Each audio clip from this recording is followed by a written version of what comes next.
Bismillahirrahmanirrahim. Alhamdulillahi Rabbil Alameen. Wa sallallahu wa sallam wa barak ala Nabina Muhammad wa ala alihi wa sahbihi ajma'in. Assalamu alaikum rahmatullahi wa barakatuh. তো আলহামদুলিল্লাহ অনেকদিন পরে এখানে আসা হলো। মালয়েশিয়াতে অনেকদিন আমি ছিলাম না এখানে, তারপরে অনেকদিন পরে আসা হলো। আর থাকি এখানে ডামানসারাতে থাকি, আর অনেক আমার 7টা ছেলে মেয়ে। Did you understand anything of what I just said? Yeah, weren't you just thinking that, does this guy even speak English? Right, now you know the problem of not speaking the language of leadership. That if you don't speak the language of leadership, you don't pay attention to what I'm about to tell you in this lecture, you will lose people, no one will follow you, you'll never be able to influence anyone, you'll never be able to get the best out of them. Okay, do I have your attention? Excellent, very good. Tayyib, Bismillah ar-Rahman ar-Rahim. My brothers, my sisters in Islam, my respected fellow Malaysians, in this game of leadership, we have multitude of examples. We have our parents who led us. We have our leaders who lead the country. We have the examples of celebrated business leaders like Steve Jobs and others. And then we have the leadership of the prophets of God, like the examples of Musa alayhi salam, the examples of Isa alayhi salam, the examples of Muhammad sallallahu alayhi wasallam. And yes, when we can talk about the fact that Mahathir Muhammad could do so much for this country, when we talk about the fact that Steve Jobs did so much for humanity, what about the fact that the prophets of God have now billions of followers each, who are not only willing to buy a product that they have said, but willing to give up their life for a cause that a prophet of God 1,000 years ago, 2,000, 3,000 years ago that lived at that time told them about. That is what you call leadership. You see, leadership is about influence. If you can influence a person to leave his way of life and to follow another, that is the degree of leadership of a human being. So if you can make a person not only give his wealth and his money, but give his time and his effort, and to lay down his life and his cause for a vision that is not his own, then subhanallah, then that is what you call influence, and that is what you call leadership. And that is why in my life I have not found any leadership coach, any leadership example, any leadership biography better than the biographies of the greatest of the leaders of humanity that Allah subhanahu wa ta'ala trained and taught himself the prophets of God and chose himself the prophets of God, like the example of Muhammad sallallahu alayhi wa sallam. You see, my friends, leadership can be learned. The Prophet was not an extrovert. How many leaders today are extroverts? 85% of leaders, they say, are extroverts today, according to Harvard Business Review. They say introverts are not made for leadership because they don't talk, they're quiet. But if you look at the Prophet ﷺ, he was a very strong introvert. Very strong introvert. And if he was a strong introvert, he used to say, whoever fears Allah in the last day, let him speak good or keep quiet. And can you imagine, does that sound like a leader to you? A leader is someone who speaks, who leads. From the front, not the back. Yet this man was the greatest leader. Just to show you ultimately, the things that we think are leadership are not leadership. Let me give you another example. Who was a greater leader? Who was a greater prophet of God in the eyes of Allah, in the eyes of human beings? Was it Harun or was it Musa alayhi salam? It was Musa. But they said that Harun was a better speaker than Musa. They said that Musa alayhi salam had a difficult stammer until he had to even ask Allah, oh Allah, fix the stammer in my tongue so that people may understand and not mock me. Yet the person who was a bigger influencer, the greater follower, even Harun followed him, was Musa alayhi salam. So the things that we think today make a leader are not what makes a leader. We have to totally change that paradigm in our mind. We have to totally think anew about what it is that influences human behavior, what it is that leadership is all about. And if we think another way, like I want to have a son and I want him to become a great CEO, I want him to have the great leadership experience I experienced, we think the best thing is to send him to an MBA course in Harvard. Actually, Harvard MBA course is just a networking opportunity. You probably sit next to a guy who's going to be the next, interior minister of Israel, and then the other guy you're going to sit next to is going to be the, I don't know, the head chief of staff of the American Army or something or the other. It's a great networking opportunity. Next time when you graduate, you can call him up and say, hey mate, don't bomb Palestine. You know, as your friend, he did an MBA with you. You know, so that's what a MBA is. It isn't a lesson in leadership. It's an expensive lesson in leadership per se, perhaps academic leadership. But truly, what teaches you to be a greater leader, in my understanding, is a parenting course. And is, as the Prophet ﷺ taught us, is shepherdry. So what I want to point out to you is what I learned from practicing leadership across the world in both a business capacity as well as in a not-for-profit social capacity, both in medicine as an emergency specialist in my hospital where I run the emergency department, as well as in the social sector where I run my charities across the world. I want to tell you what I have learned from leadership. Perhaps that you may, inshallah, draw some relevance to this, and I want to show you how the prophetic message of leadership is what is missing in our lives and in our leaders today. Number one, I've got 10 points I want to share with you today, and inshallah, if you can regurgitate these 10 points, it becomes easy for you to remember what I'm going to tell you. The first point I want to share with you all today is that Rasulullah sallallahu alaihi wasallam was an authentic leader. He was who he was, he dressed how he dressed, he didn't bloody care how you dress. He doesn't care how you talk, he doesn't care how you walk, he doesn't care how you comb your hair. He has his own style of walking, he has his own style of talking, he has his own style of dressing. He was who he was and he didn't care what you thought. That's why they used to say his thobe was between his knee to his ankle. They said that when he combed his hair in Makkah, he combed it to the right because everyone else, the kuffar of Quraysh, were combing it to the left. And then when he went to Medina, he combed it to the left. Why? Because he saw the Jews, they're combing it to the right. He wanted to be unique. They said when he walked, the other sahabah, even Umar, had to run after him because he was a power walker. He would never walk like, you know how we walk, nice and slow, killing time. No. He was a power walker. He would walk so fast that any Sahaba who wanted to speak to him, he would have to actually run or almost jog next to him, just to show you how he was. This is who he was. He loved perfume like crazy. He was not extravagant on his own dress. He had more than 12 holes in his own shirt. So he didn't really care about what you thought about his shirt. The Prophet of God, him, he's the conqueror of so-and-so. He's the teacher of so-and-so. Are you kidding me? He's got 12 holes in his shirt. He didn't care about the holes in his shirt, but he cared a lot about the perfume. Oh yeah, until they used to say that he would put perfume like this on his head and the perfume would flow down. Until the scholars such as Ibn Hajar said there is no extravagance in perfume. Because our Prophet of God would spend more than half his money on perfume. What? On perfume. You know why? Because he is unique. He is who he is. He ate the way he ate. He ate a particular type of meat that he used to love, which is from the hind part of the sheep. That is what he favored. He used to speak the way he spoke. He walked the way he walked. He dressed the way he dressed.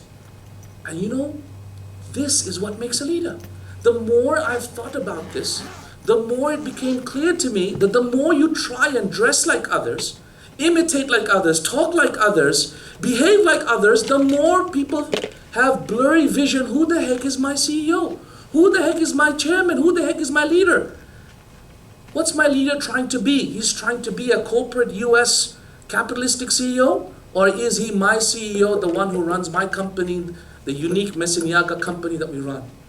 So the more we try to imitate others, the more we lose authenticity. The more we become unique, the more we project our authenticity, the more we become unique in the minds of people.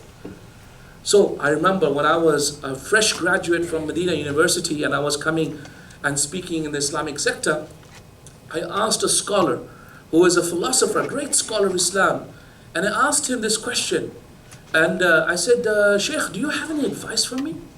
I'm just about to start giving da'wah to Muslims to become good practicing. I'm really motivated and all that. And you know, he said, yeah, Tawfique, I have. Just be yourself. I was like, the biggest anticlimax. What do you mean be yourself? He said, yeah, just be yourself. Be who you are. People are attracted to that. You don't have to dress differently. Sisters, you are who you are. Just be yourself. Stop trying to behave like you're different. If I were to promote you right now to the board of directors now, you'd be like, oh my God, board of directors, quick, I've got to buy my Armani suits. And I've got to buy my, super top nice shoes. You know what I'm trying to say? You don't have to. You are who you are. You are who you are. Just be authentic. Yeah, just be authentic and unique. And you know what? This point itself should take a lot of stress out of you trying to be a leader. Because the more you go back to your roots, the more you go back to who you are, people are attracted to it. Let me give you a simple example. So the other day, I was with my father. And my father is such an amazing man. He did so many things in his life. So I was sitting with him, and we were discussing his business, and an issue came up. Do you want to know now what that issue is? Did I just make you interested in that issue? It's a simple discussion I had with my father. Suddenly I just made you interested in it. But just to show you how people are interested in people's lives. Okay, did you understand that point? So it's about being authentic. Be who you are. People will be attracted to you. The more you try and not be who you are, just to fit into the mold of other human beings, the more like, okay, all right, he's just one of them. He's just one of them. Okay? This is the first lesson I learned from Muhammad s.a.w. Be who you are, be authentic. Number one. The second lesson that I learned from Muhammad s.a.w. was that the Prophet ﷺ never spoke strategy. He always spoke vision and purpose. Always. How many times? All the time. He always spoke vision and purpose. I mean, when was the last time you saw the prime ministers of countries, Muslim countries, the leaders of the world today, standing up and speaking about why Malaysia exists and what is the purpose of Malaysia, or why America exists and what we're here to do? When do you hear them talking about it? It's only when they win the election, that's the opening speech. Isn't that right? And isn't that why the opening speech sounds so amazing? Have you heard the opening speech of Obama? It was really good. The opening speech of Justin Trudeau just now, when he just became the Prime Minister of Canada, it was a really good speech. But the problem is the man is probably not going to give that speech again. He's going to talk about strategy all the time. How are we going to improve the job numbers? How are we going to decrease the economy from failing? How are we going to get rid of terrorism? How are we going to... You know what? This doesn't inspire anybody. It doesn't inspire action. I'm going to tell you about two ways. If we are all right now, let's say we all got into a boat, and then the boat hit the rocks on one of the islands, and we got marooned on the island. So imagine we're all Robinson Crusoe, marooned on an island, and we now have to come back to Malaysia. Okay, what is the island? Labuan, for example. Okay, we're stuck in Labuan Island. Okay, now we have to come back to Malaysia. We've got to come back to Malaysia. Okay, there are two ways to come back to Malaysia. The first way, and this is the way leaders behave today. Right, guys? I'm the leader. Okay, you, can you go get the rope? You guys start making the rope. You, get the planks. You, go and do some fishing. And you start the fire. When you get the fish, cook the fish so we can eat. Okay? And you guys over here, those of you over here, you guys build the tent so we can sleep in the tent. Does that make sense, guys? Is this the work of a leader or not? The work of a leader today is quite, didactic, managerial, clear directional. That's the way leaders lead. And you know what? This is so uninspirational. You know why? Because tomorrow a storm will come and a boat will be built, but then you are going to break onto the waves, and the first attempt at trying to reach Malaysia is going to be a failure. And when it's a failure, you're going to give up. Why are you going to give up? You're going to give up because you know what? You tried and the strategy didn't work, and then now you're going to lose faith. But imagine there's a second way of leading, and this is a different way. This is the prophetic way. So guys, what do we miss about Malaysia? Oh, Malaysia. Malaysia is home. Malaysia is our bed. Malaysia is family. Malaysia is food. Malaysia is like hot tea, nice nasi lemak. Malaysia is teh tarik. Malaysia is massage. Malaysia is my kids. You know what I'm trying to say? You make them miss Malaysia like crazy. and then you watch. Stand back and you watch. They will divide themselves into groups. They will know where to get the rope. They will figure out how to build the boat. And even if the wave destroys their boat a second time or a third time, they will still keep on trying. Because it is Malaysia that is going to make them focused. Does that make sense? There are two ways to lead, guys. The first one is a failure. It works only once in a while. But the one that always works is the second way, the one that leads with vision and purpose. Let me give you another example. If I said to my family, guys, get into the car. Where are we going, Dad? Just get into the car. So everyone gets into the car. So everyone gets into the car, and then you start driving, and your wife says, honey, where are we going? So I don't know. I don't know where I'm going. If you say that you don't know where you're going, your family will not be patient when your car breaks down, when your tire is empty. You're not. You're going to say, within the half an hour, you're going to say, Dad, can we go back home, please? But imagine we said, guys, get into the car. Where are we going, Dad? Where are we going? We're going Sydney. Where? Sydney. Why? Because Sydney is fun. Sydney is the harbour. Sydney is food. Sydney is the weather. Sydney is games. Sydney is your auntie, the one that makes the wicked ice cream. Sydney is your uncle, the one who gives you pocket money. Sydney is amazing. Oh, Sydney. I'll tell you what, even if the transport and the travel is 12 hours, even if my car breaks down, even if my tire gets empty, my kids are going to take the long road. Do you understand? Right. That's the difference between leading with vision and purpose. This is why the Prophet ﷺ was reported. In the Battle of Khandaq, the Prophet ﷺ, in the Battle of Khandaq, which is a battle between the Prophet ﷺ, 10,000 non-Muslim armies at that time. The Prophet ﷺ, they couldn't break a boulder, so the Prophet ﷺ got down, he took an axe and he hit it, and then a light came out. Do you know what he said? He said, Allahu Akbar, Rome is yours. He said, what? Rome is yours. Another one, Allahu Akbar, Persia is yours. Allahu Akbar, another one, Allahu Akbar, Sham is yours. I mean, at that time, this man with an army that is in front of you, the last thing the Prophet should be thinking about or talking about is what's going to happen 25 years' time. But no, he reminds you that this is a small hurdle compared to where we're headed. This is nothing, guys. You guys have done bigger and better things. You have had bigger enemies than this. You will overcome this enemy and you're going to go and conquer Sham. And they did conquer Sham because a leader spoke like that. And this is why when Ford Motor Company was going down in the year 1936, in the economic depression that happened, and also recently with the global economic crisis that happened in 2008, I remember the CEO of Ford. I still remember it so well because I followed it up, because I remember when Henry Ford spoke. Henry Ford, when that economic depression happened, he did not talk about how we're going to come out of the economic depression. He spoke about why Ford exists, why humanity has a need for Ford. Can you imagine that?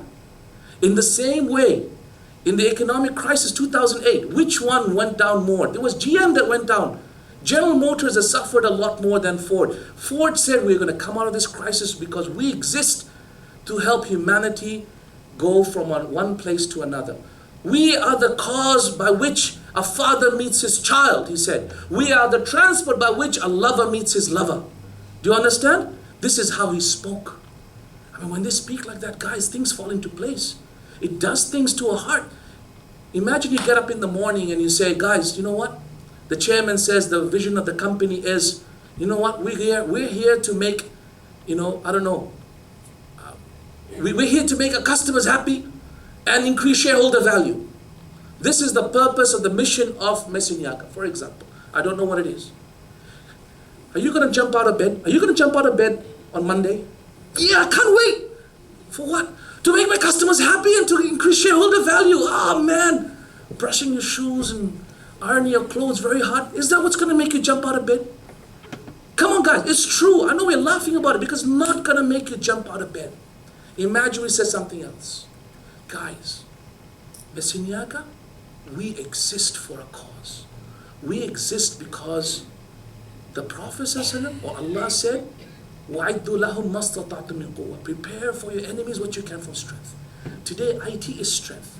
Knowledge is strength. We support a country that is forward thinking, like Malaysia, to be at the forefront of technology. We support Muslimin, Muslim enterprise, to be at the forefront of helping the humanity out there. For example, we spoke like that. You know what? It does things to people. It does things to people. It gets them moving. Human beings don't listen to numbers and to profit. They listen to value, to human real value, and that's the way you have to speak. The Prophet ﷺ, look at how he spoke. He said, marry the fertile and loving. In a topic of marriage, he said, marry the fertile. Why? Because look at how he attaches that back to the global vision.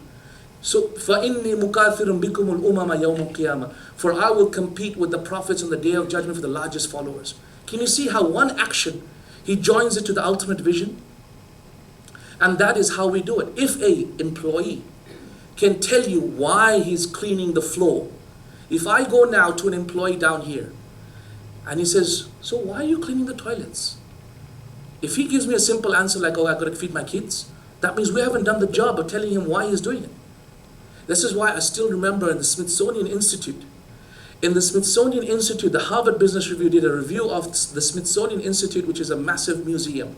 They said that they started off the article, it was amazing. They started off the article by saying that the cleaner in the Smithsonian Institute, he said, they asked him, why do you work here? And the whole article was about vision, right? He said, why do you work in the Smithsonian Institute and not any other place that you could work at? He says, the reason why I work in the Smithsonian Institute, the cleaner, is because I'm going to put someone on the moon. This is why. How do you think his work is going to be? You tell me. You will never have to manage this guy. You don't have to teach him nothing. He himself will teach himself. He will have that impetus, he will have the drive, he will teach himself. If it's the other way around, guys, we're going to have difficulty with our staff. Staff is going to have a high attrition rate. They're going to jump ship as soon as someone else, Apple opens tomorrow and they give you a bit more money. You're going to say, oh, okay, I have to look after themselves. What customer loyalty? You won't even have team member loyalty to have customer loyalty. You're not going to have that. What are we talking about customer loyalty? Customers are going to jump even faster before that. Why are they going to jump? Because they're going to look at value as simply money. Whereas the value you're trying to provide transcends money, partnership for a greater cause. To achieve that, you've got to go back to your roots. You've got to be clear why we exist, and you've got to be clear what it is that we're here to do. The Prophet ﷺ was an amazing strategist, and so his strategy wasn't strategy. His strategy was culture. And this is why I have a saying. You know what that saying is? Is that culture eats strategy for breakfast. You know, we eat breakfast? Culture eats strategy for breakfast. Because strategy, you know, this is an over-glorified term. Strategy. It's as if like everything is competition. If you build a culture that is strong, that goes back to values and purpose, my God, this will eat strategy for breakfast any day. And as a result, you don't have to have a strategy. Because strategy is such a difficult thing. It changes all the time. Especially in the IT sector, in this company, for example, how difficult, how irrelevant is a strategy today from 6 months down the track when a new disruptive technology comes up? Subhanallah. Something happens or the other so quickly. A country company like Nokia is destroyed. So quickly, a country company like BlackBerry is destroyed. I mean, I used to go to the city of BlackBerry in Canada.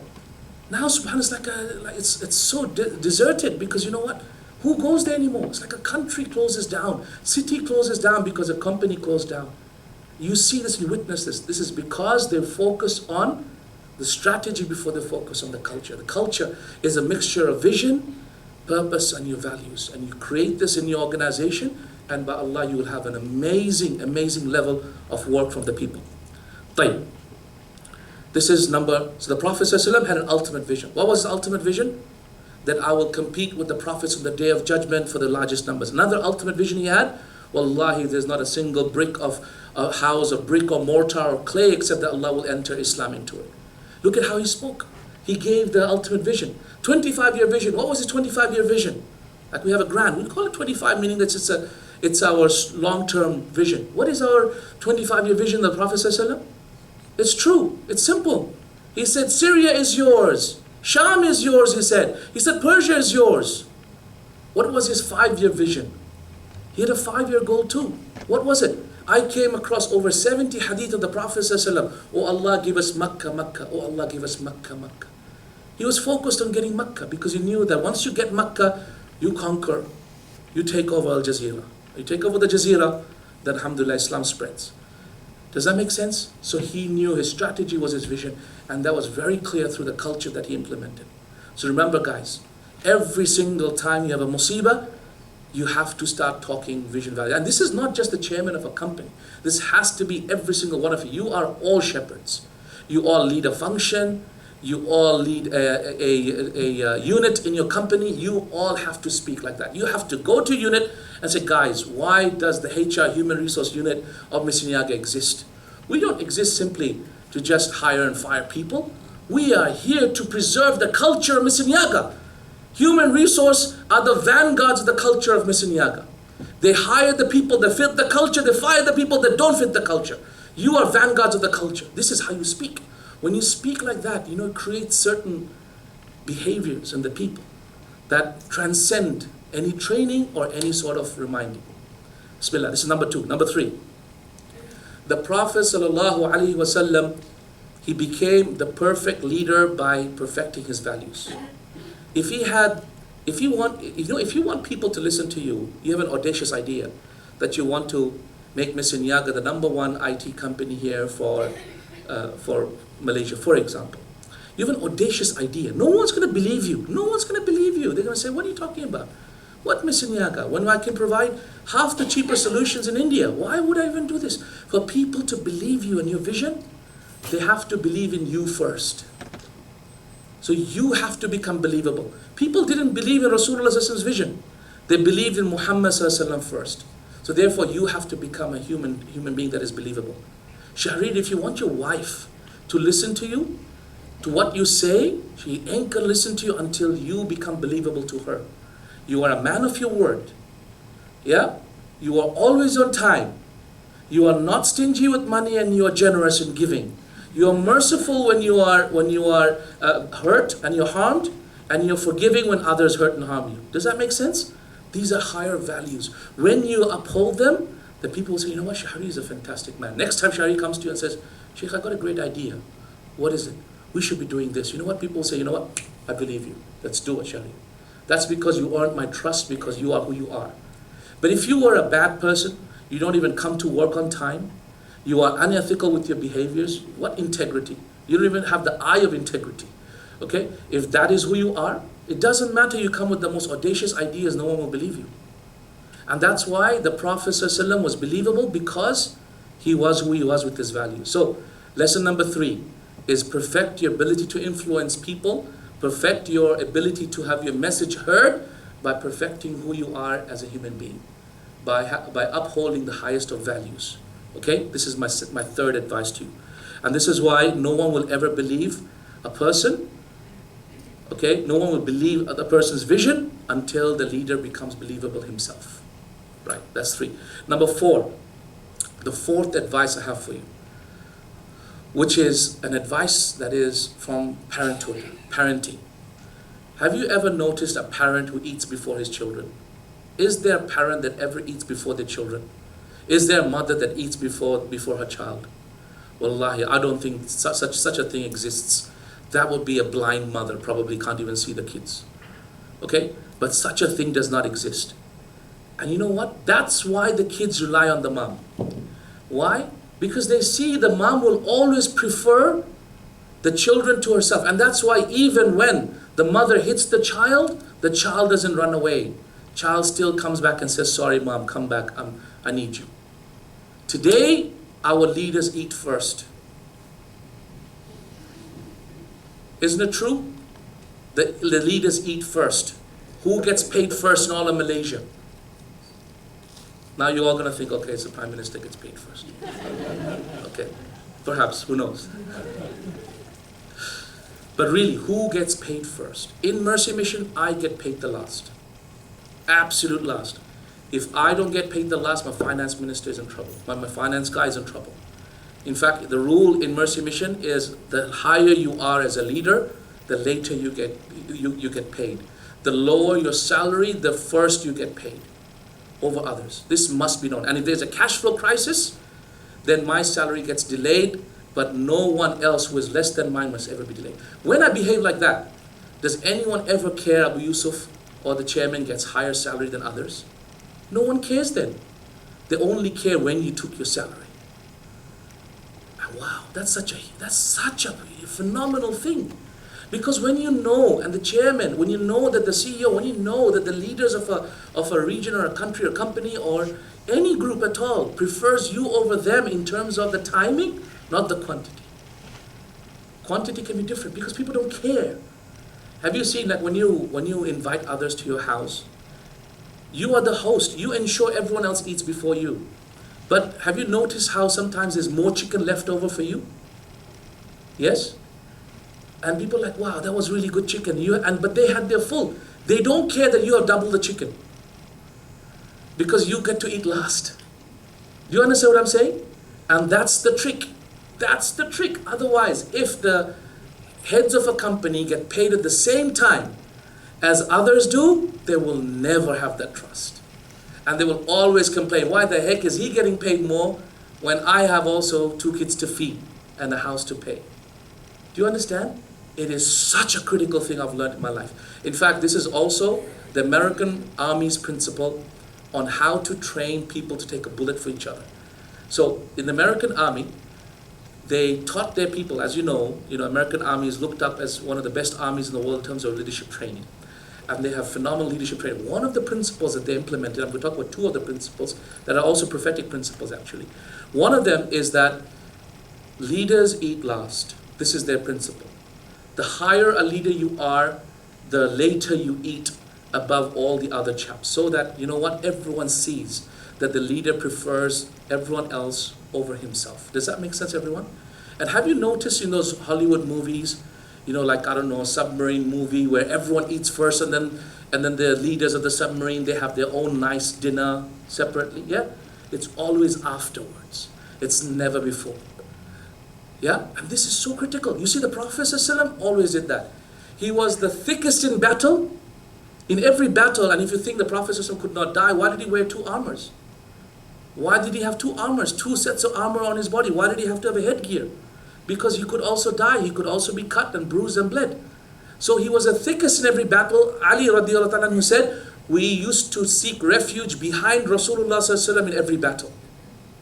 So he was the thickest in every battle. And in every caravan, when they used to travel, he was the last person in every caravan. Why is that? Because the leaders, in every battle, he takes on the danger for himself before his team. And in every caravan, he looks after the more destitute, old and sick, that are slow in walking and that need help. That's why he is there at the last. Do you understand? That's how a leader leads. That is how a leader leads. He shows everyone else that he prefers himself last. He shows everyone else he takes benefit last. He shows everyone else that he is the last to ever get the benefit. Even if the benefit is larger in number, no one cares. Everyone cares that they got it first and then the leader got it last. And when that happens, they know they can always trust the leader. They know they can always trust the leader. This is why the Prophet ﷺ's 4th principle of leadership is leaders eat last. If we can demonstrate this, guys, if we can demonstrate this in our companies, that our leaders eat last, I'm telling you, the trust they will have in the leader will be phenomenal. It'll be like the trust we have in our mothers. So that when the mother tells us off or beats us and scolds us and puts us into the dark room because we did something wrong, they will say, you know what, I deserved it. Mom, I'm sorry. But today, if a leader does that or tries to punish you, the leader thinks, oh my God, I can't do that because half my company will leave. That's because your ability to lead in your company is not strong. Why? Because they don't respect you enough. And that's because you have eaten before them. And that's because you have not earned the respect of leadership as you need to. You should have earned the level of respect and leadership, so much so that you can totally make IT in Mississauga into, turn Mississauga from IT company into, garments company. Hypothetically speaking, okay? Because the market has changed now, for example. Yeah, or biotechnology company, because that's the future, for example. Okay, why? Because you know what, the leader sees that way. And not have half the people leave because they have that much respect for the Amir and the leader.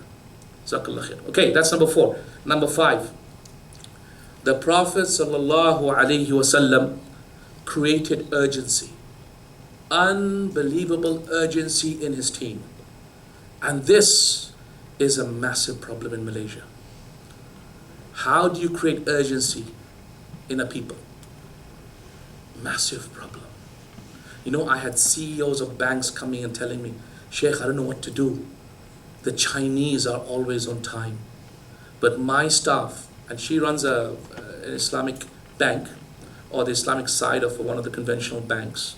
And the conventional bank is larger than the Islamic side of this bank.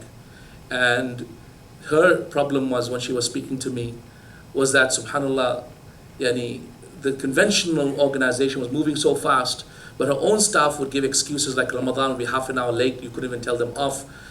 And then, you know, you can't fire staff in Malaysia, right? If you fire a staff, they'll go to the labor department and, you know, do this or that to you. And as a result, you have to send them 3 warnings by emails and this and that, have a track record of all of this. Yeah? How do you create urgency?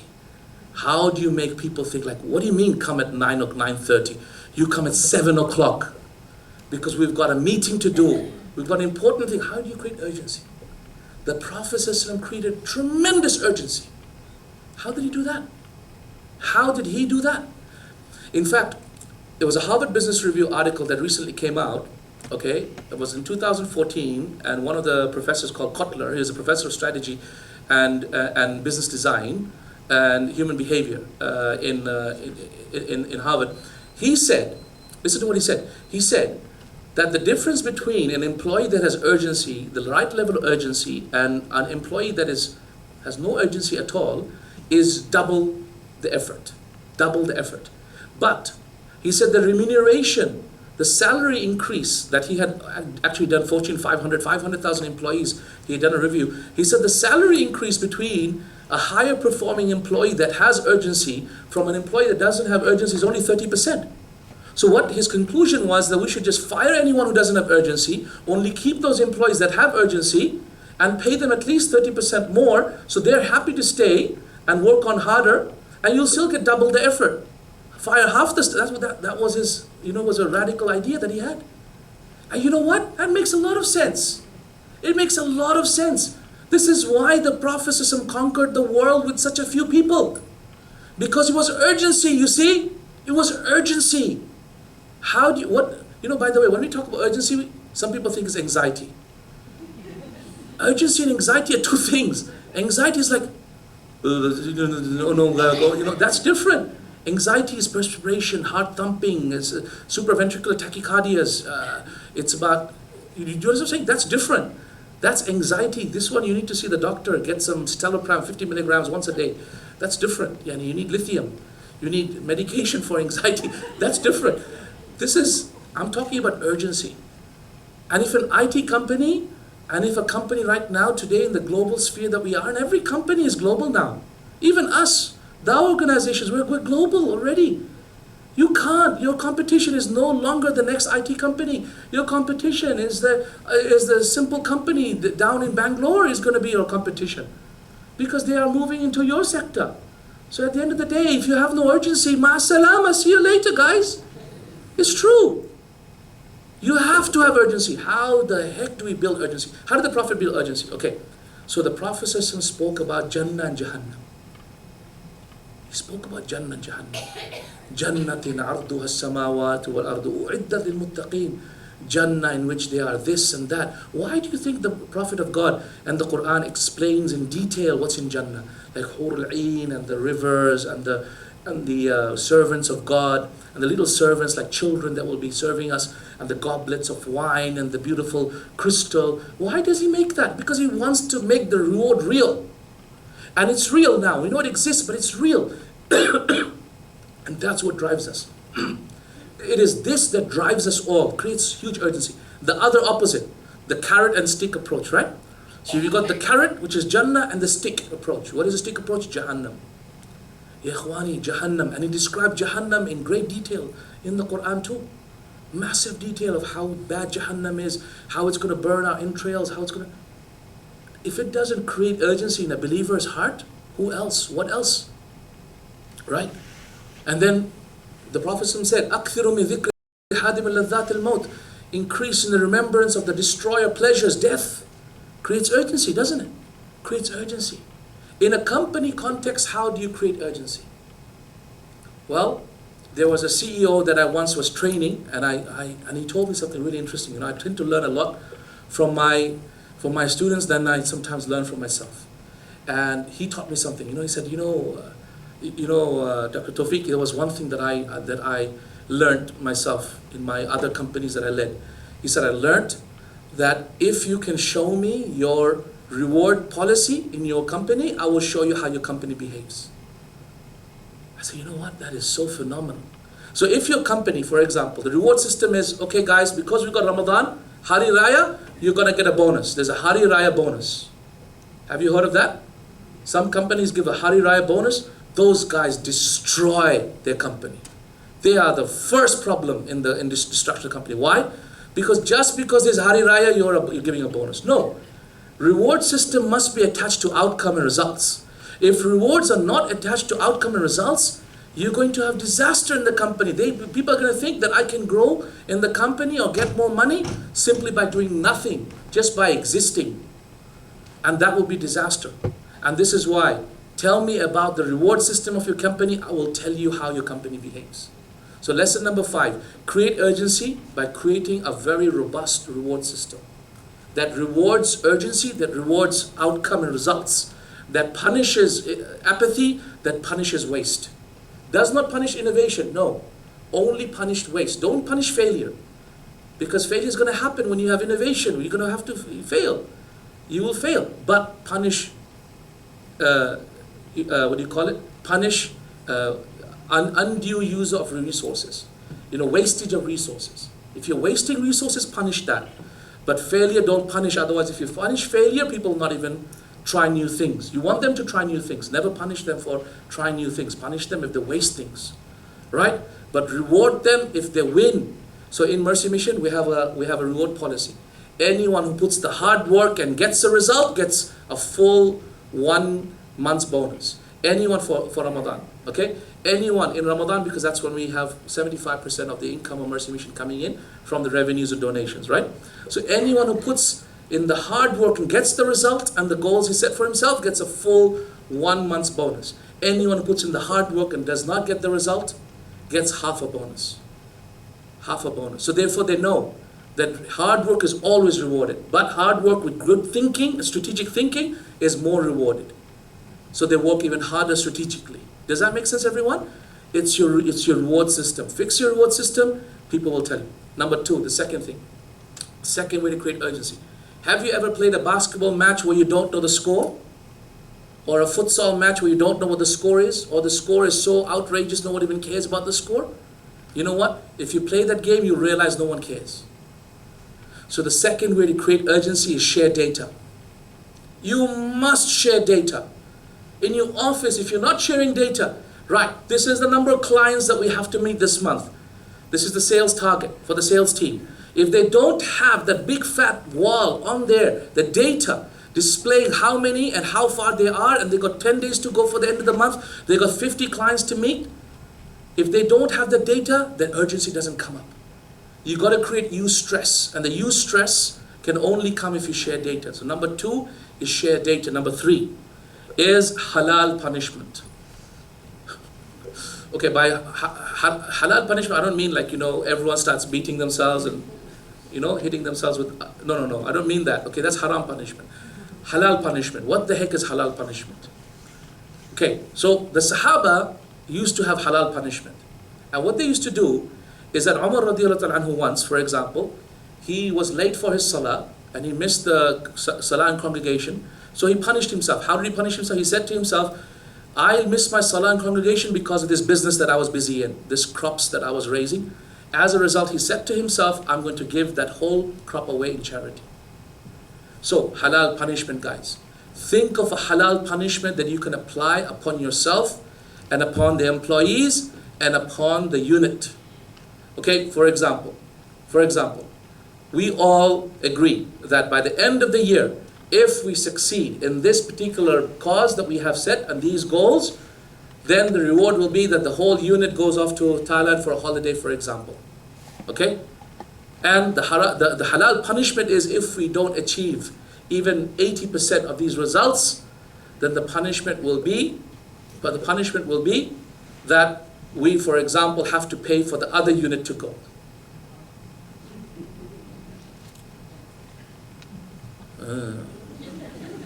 Then we shall see. Are you feeling a little bit of uneasiness already? Are you feeling your heart thumping a little bit harder? That's exactly what I wanted to see. You see, a leader is a master human behavior coach. You know what I'm saying? He looks at people and says,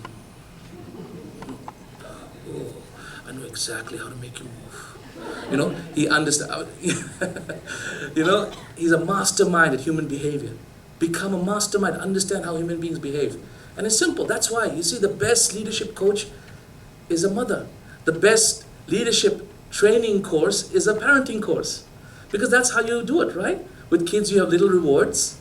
You have simple rules, because kids can't remember more than 3 rules anyway. So you have 3 rules. And you know what I'm trying to say? You set discipline process for them. So everyone has to go to sleep by 7. Everyone has to wake up by 5 for Fajr. You know what I'm trying to say? Simple rules. Simple rules. I'm telling you, you do that in a company, you run a very beautiful company. Okay, guys. What was that? What number was that? Okay, number 5, was it? Okay, 6? That was 6? That was 5. Okay, number 6. The Prophet sallallahu alaihi wasallam made decisions on half information. Okay? Let me say it again. The Prophet ﷺ made decisions on half information. One eye closed. In the land of the blind, the one-eyed man is king. This is a leadership principle of the American Army.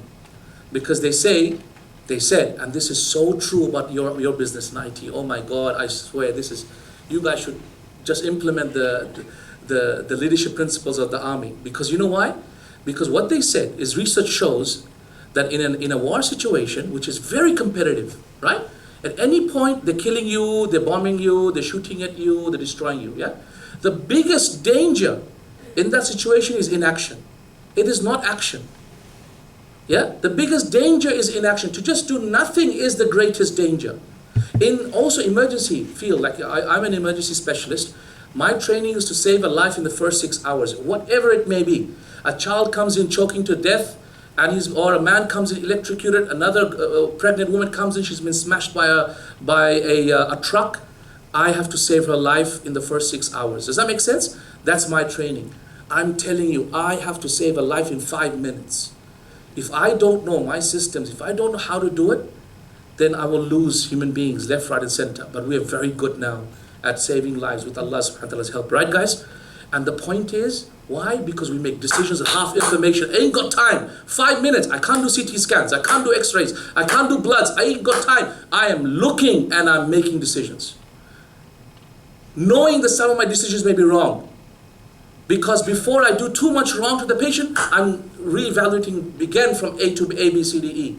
So airway, breathing, circulation, and then D, which is disability, and then E is environmental exposure. I'm doing A, B, C, D, E all the time, every morning. A, B, C, D, E, A, B, C, D, E, A, B, C, D, E. In my head, I'm doing it every minute. So I'm changing a decision every minute. Okay, it's called high pressure leadership.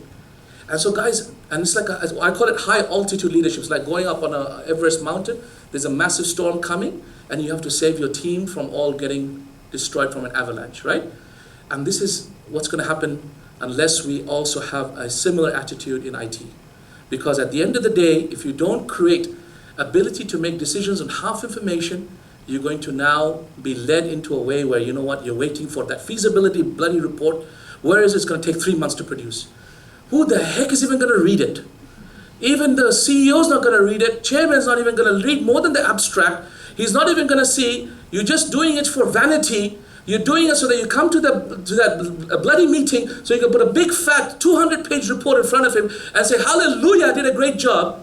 What are you, who are you fooling, with all due respect?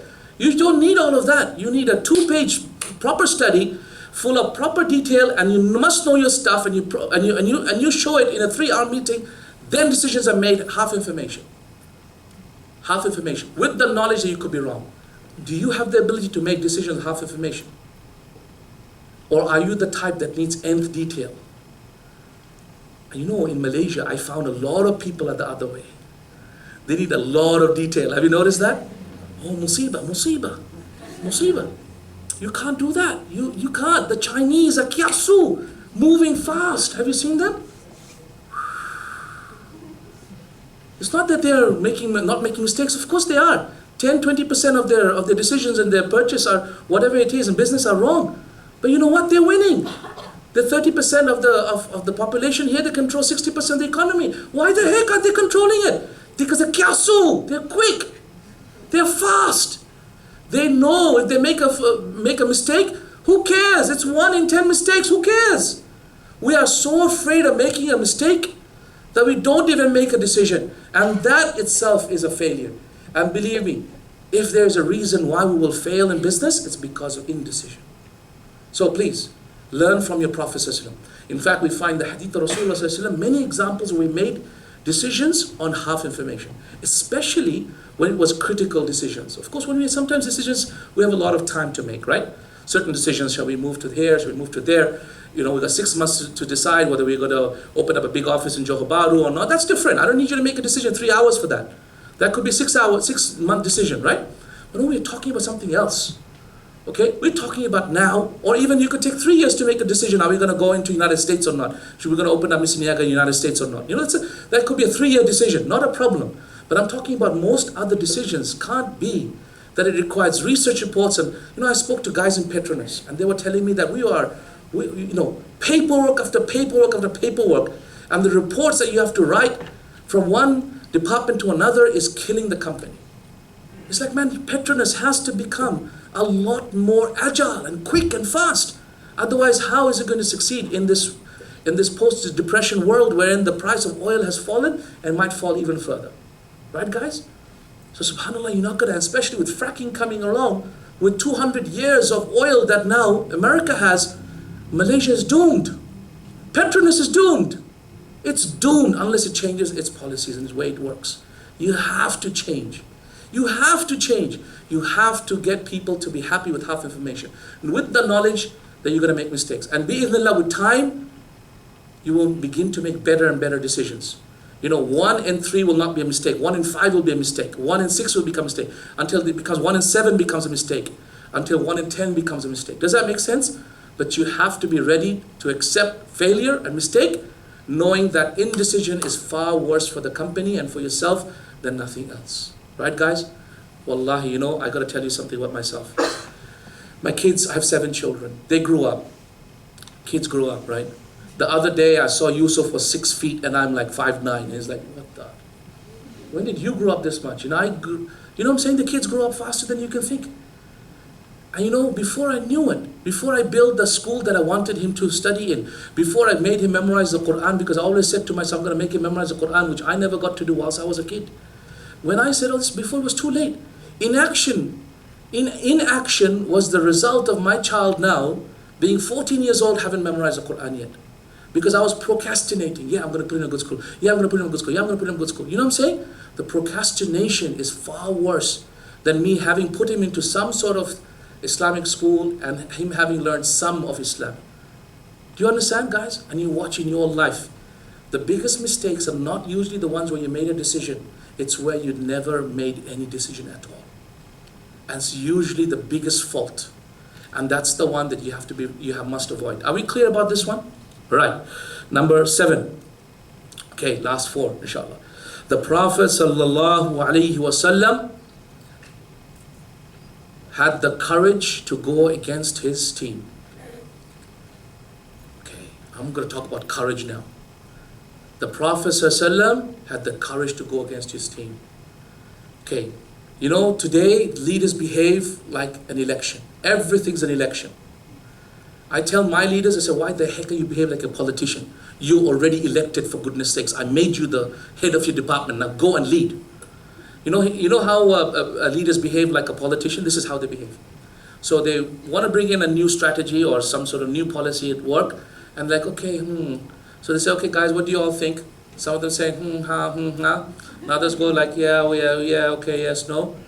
And so, you know, you're not sure. Should I do it? Should I do it? Then you go for a voting scheme and everyone, half the people put their hands this way, other half put their hands that way. And then just because you got 51% or 49% this way, you as a leader tend to choose the majority. Yeah, because you want to hide behind the majority. People tell me off, you guys chose it. Your decision. And you know what? This is the worst type of leader. The leader who hides behind the majority is a coward. He shouldn't be a leader. A leader, with all due respect, is an autocrat in his division.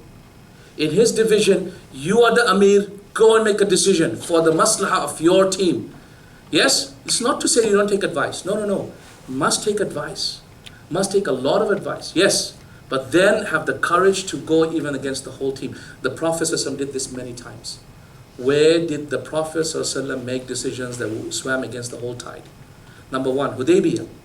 In the Treaty of Hudaybiyah, the Sahaba saw that his decisions were very wrong.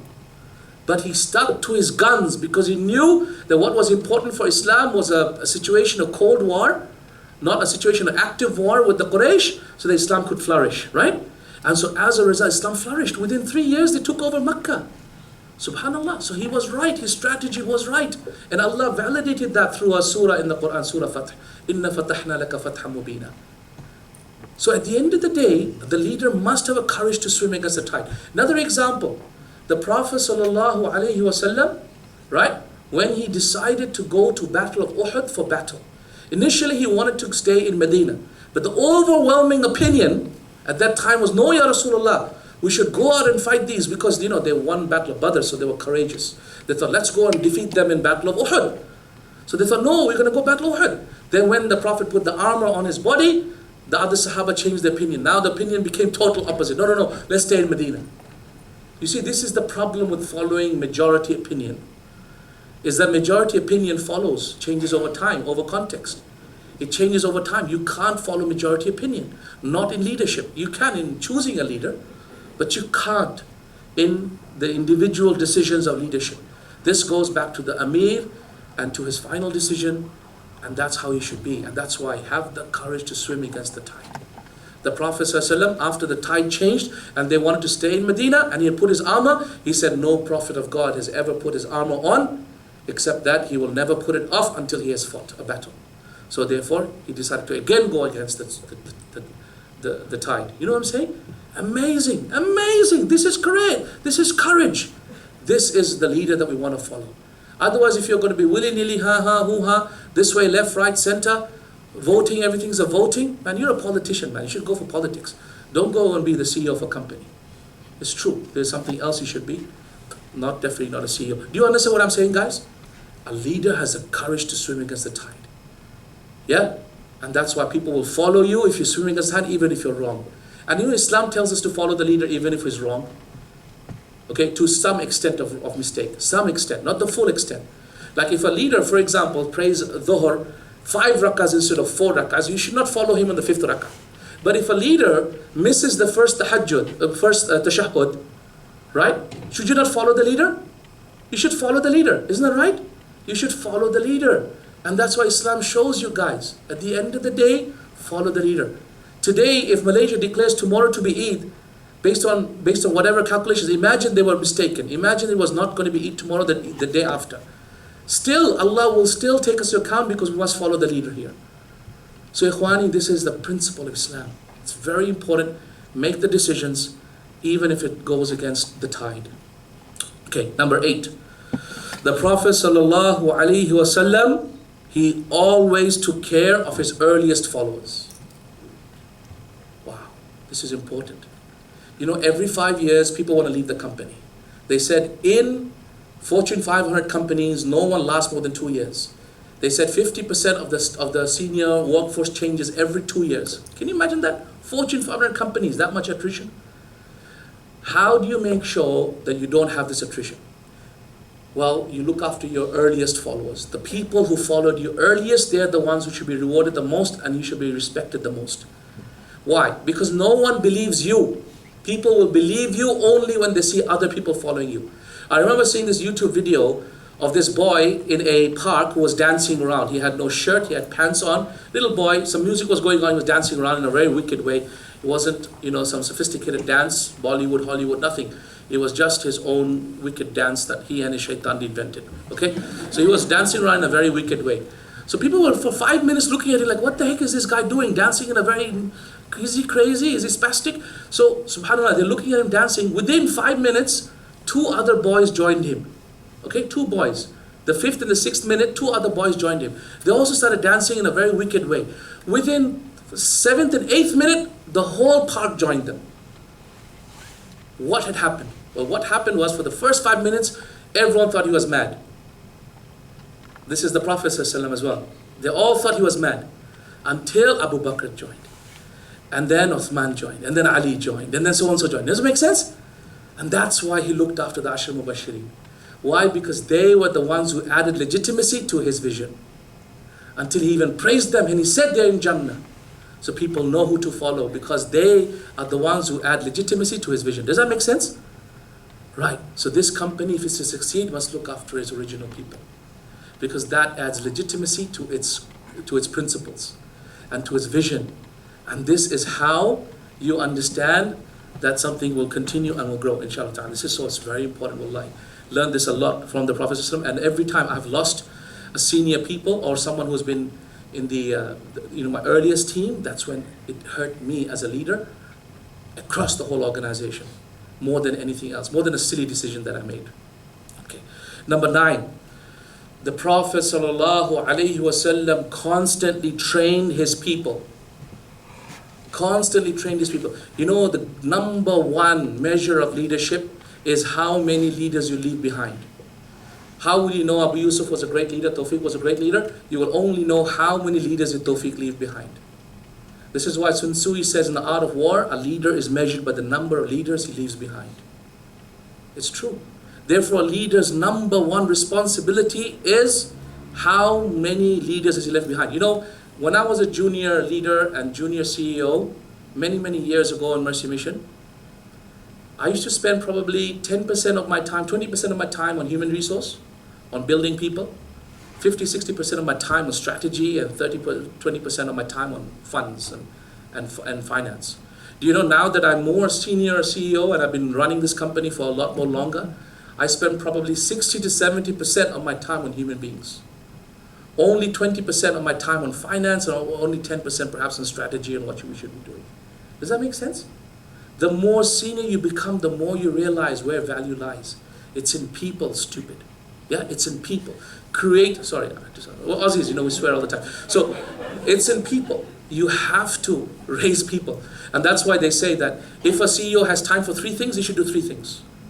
And what are those 3 things? He should work on the vision and the alignment of the people to the vision. And number 3 is he should work on the people. If he has only time to do 2 things in his life, he should do only 2 things. He should work on the vision and its vision, and he should work on the people. And if he has only time for 1 thing in his life, he should do only 1 thing, which is what? Which is work on people, not even the vision, because it's people that build everything else, right? And this is what Rasulullah ﷺ did. All his time was people. It was people, teaching people, helping them grow, helping them build, helping them be in the right position, the right person for the right job at the right time. This is what the Prophet ﷺ was doing all the time. And this is very, very critical, very critical. Finally, from the final advice of Rasulullah ﷺ is anyone who has been a leader knows how lonely a leadership job is. Because everyone says, you know what? It's the leader's fault. Why is the company going down? The leaders. His vision, his strategy is just not strong enough. It's such a lonely job. They attribute success to the whole company, but when it's failure, they attribute failure to one person. Right, guys? So you know what? I know I'm going to sound very unpopular, but I feel sorry for the Prime Minister. Yeah? Because all of the good we attribute to the greatness of Mahathir, or we attribute to the greatness of the beautiful people of Malaysia, or to the economy going up and the price of oil or whatever else, we attribute all good to that, right? But when it comes to bad, we all attribute it back to the leader.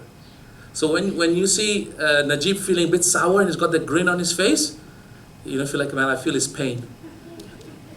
Because you know what? Everyone attributes a mistake to the leader. And guys, you know what? This is why leadership is a very lonely job. So therefore, my final advice to you all is how, as a leader, are we meant to manage that? It's by having an avenue to complain to Allah. It's by having an avenue to complain. Everyone needs a way to complain. And therefore, point number 10 is create a connection with Allah azzawaj. So you have your avenue to complain to Allah and to seek your advice from Allah azzawaj only.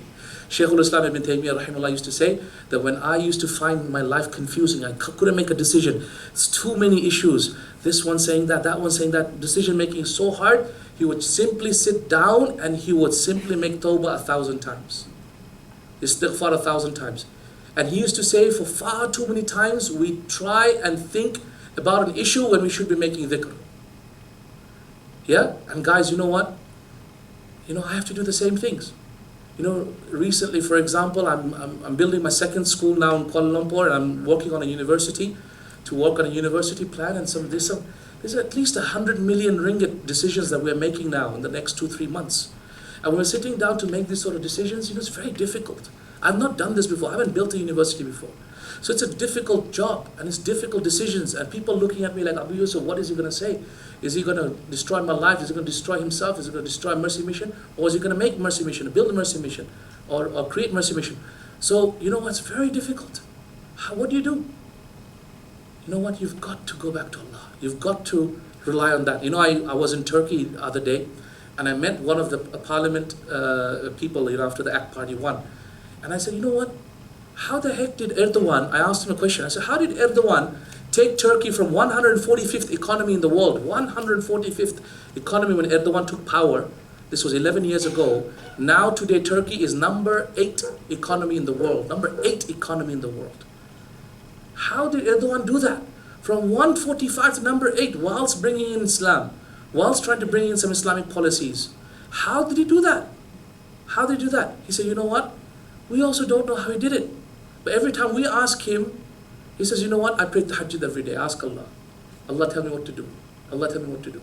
He said, every single night, I don't go to sleep until I pray 2 rak'ah and ask Allah, Allah tell me what should I do? What should I do? Guide me, tell me. And then Allah shows me a way, or Allah makes me make a decision, and then Allah guides me. Guys, we've got a phenomenal connection with Allah. We've got this tahajjud salah, we've got dua, we've got istikhara, we've got all of these opportunities. We've got to use them to our best, inshallah. Because why are we doing business? Wallahi, we're not doing business so that we can get richer and richer. How much richness do you need? You just need 1 or 2 cars. Fine, buy 7 cars, man, for one day of the week. Buy it, man. Okay? After you bought all of your 7 cars, and then you bought 4 wives, right? 4 wives, right? Or sorry, marry 4 wives. And then, buy homes for all of them. How many more, guys? How many kids are you going to have anyway? But what I'm trying to say is that you're not doing it for this much money. You're doing it now for a pure pleasure of doing something of value to humanity. And you ask people now who become wealthy now, when they don't have the basic needs anymore, the kids have grown up, and life's now lost those attractions that you used to feel attracted towards when you were young. What are you doing it for? For a greater cause. What is that greater cause? For Allah and for the people. If it's for Allah and the people, then you need to go back to Allah and ask Him, oh Allah, what is it that you see? What is it that you know that I don't know? What would you guide me to, Allah, and guide me to something that will make us strong? Make sense, Ikhwani? And this is what will make us strong. And this is why I believe an Islamic Muslim company like Mission Yaga has the elements to make it greater than even Apple. But it has to go back to its prophetic principles of leadership. It's got to go back to that. Don't compromise. Don't compromise on urgency. Don't you dare. Because that's what's going to happen. Don't compromise on making decisions with half information. Don't compromise on talking about vision and values. It's very easy to talk strategy and forget about vision and values. Don't compromise on the akhlaq. Don't compromise on being authentic of who you are. You are who you are. You're a Malaysian company, uniquely designed and set up by the founders with the purpose and the vision to make Malaysia into the modern world. Right, guys? This is who you are. This is what you stand for. Don't compromise that. You are unique because of that. And when you go back to your roots and you go back to your Islamic principles of leadership, you become a phenomenal people, inshallah, and you will definitely win. I have no doubt about that. Jazakallah khair. I ask Allah subhanahu wa ta'ala to benefit us from what we learned today. And I hope that inshallah ta'ala gave you some answers to perhaps some of the things that we are suffering from or are having difficulty in. I hope that Allah subhanahu wa ta'ala guides us all and the leaders, inshallah, to becoming more stronger people. And I hope that inshallah you have a lot more respect and trust for the leaders, because they carry a huge mantle of responsibility. Paying for 1,000 people's salaries is something that should keep anybody awake at night thinking, oh my God, I have to feed these people and their families. This is a tremendous responsibility. At the same time, the ummah is looking forward to people like yourselves. Because at the end of the day, Meseniaga and companies like this don't simply stand for simply Malaysian IT or just IT.